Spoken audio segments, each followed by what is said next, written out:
ನಮಸ್ತೆ, ನನ್ನ cooking family quick easy tasty recipes ಚಾನಲ್ಗೆ ಸ್ವಾಗತ. ಇವತ್ತು ನಾನು ಹಬ್ಬಗಳಿಗೆ ನಾವು ಸುಲಭವಾಗಿ ಕಾಯಿ ಹೋಳಿಗೆ ಮಾಡ್ಕೊಳ್ಳೋದು ಹೇಗೆ ಅಂತ ತೋರಿಸ್ಕೊಡ್ತಾ ಇದ್ದೀನಿ. ಬನ್ನಿ ನೋಡ್ಕೊಳ್ಳೋಣ.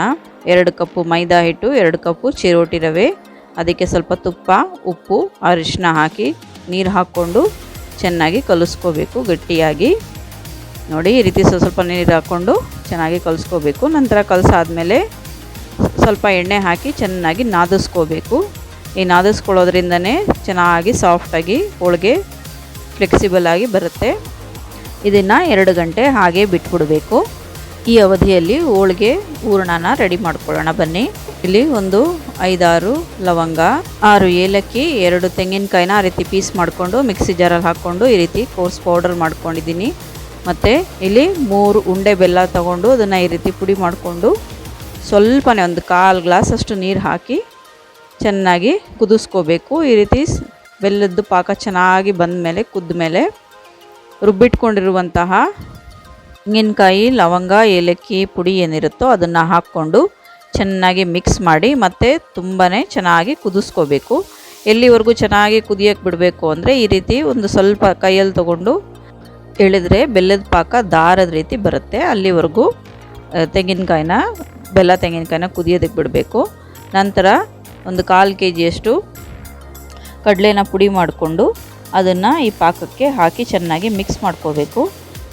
ಪಾಕ ಏನಾದರೂ ತುಂಬಾ ನೀರಾಗಿದೆ ಅನಿಸಿದ್ರೆ ಈ ರೀತಿ ಚಿರೋಟಿ ರವೆ ಅಥವಾ ಇನ್ನೊಂದು ಸ್ವಲ್ಪ ಕಡಲೆ ಹಾಕ್ಕೋಬೋದು, ಅಥವಾ ಸ್ವಲ್ಪ ಗೋಧಿ ಹಿಟ್ಟು ಸಹ ಹಾಕ್ಕೊಂಡು ಮಿಕ್ಸ್ ಮಾಡಿಕೊಂಡು ಚೆನ್ನಾಗಿ ಕಲಸಿಟ್ಕೋಬೇಕು. ಈಗ ಒಳಗಡೆ ಹೂರಣ ರೆಡಿಯಾಗಿದೆ.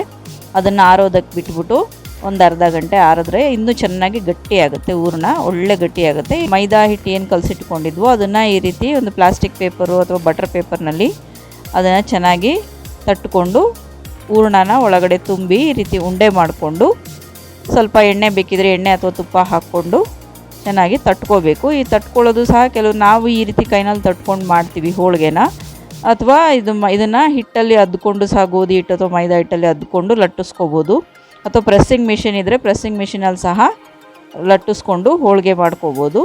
ಯಾವ ರೀತಿನಲ್ಲಾದರೂ ನಿಮಗೆ ಈಗ ಅನುಕೂಲನೋ ಆ ರೀತಿ ಮಾಡ್ಕೋಬೋದು. ಈಗ ಇದನ್ನು ತವಾ ಮೇಲೆ ಹಾಕಿ ನೋಡಿ, ಹೋಳಿಗೆನ 2 ಕಡೆ ಚೆನ್ನಾಗಿ ಸುಟ್ಟು ಈ ರೀತಿ ಹೋಳಿಗೆ ತಯಾರಾಗಿದೆ. ಇನ್ನೊಂದು ಹೋಳಿಗೆ ತೋರಿಸ್ತಾ ಇದ್ದೀನಿ ಮಾಡಿ.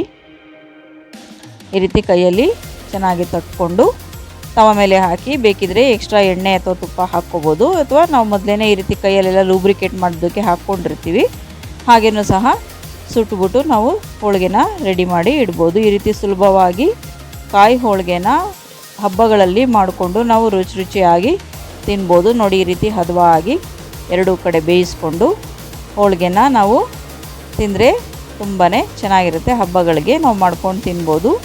ನನ್ನ ಚಾನಲ್ನ ಲೈಕ್, ಶೇರ್, ಸಬ್ಸ್ಕ್ರೈಬ್ ಮಾಡೋದು ಮರಿಬೇಡಿ. Thank you.